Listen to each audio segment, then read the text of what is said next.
एक इंसान के अंदर ज़रूरतें इसलिए पैदा हुई हैं क्योंकि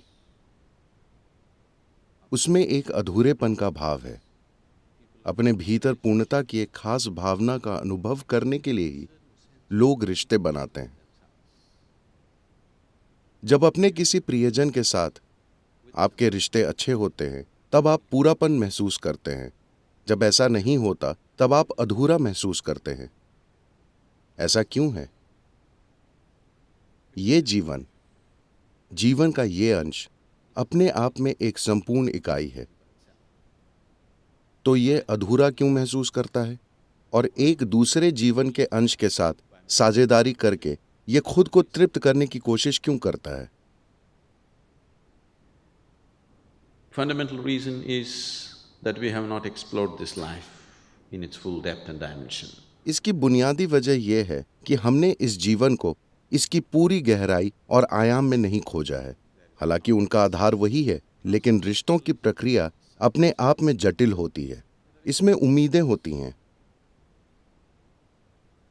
और उम्मीदें और उम्मीदें और उम्मीदें।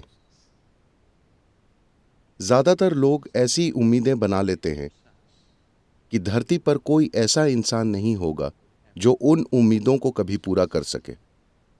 रिश्तों को निभाने की प्रक्रिया में शुरू में मिलने पर उम्मीदें एक जैसी हो सकती हैं, लेकिन हम जीवन में जैसे जैसे आगे बढ़ते हैं, लोगों की उम्मीदें बदल सकती हैं। Because these expectations keep क्योंकि ये उम्मीदें बदलती रहती हैं, वे एक सी नहीं रहती और रह भी नहीं सकती।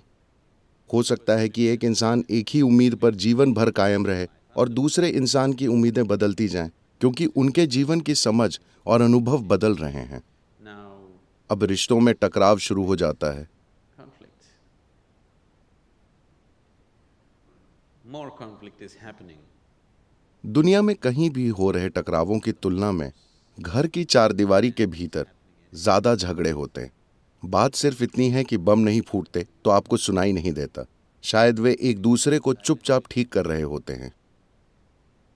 ऐसा होता है क्योंकि लोगों की उम्मीदें बदलती जाती हैं और वे एक ही रफ्तार से नहीं बदलती। बुनियादी तौर पर हमने कोई रिश्ता क्यों बनाना चाहा?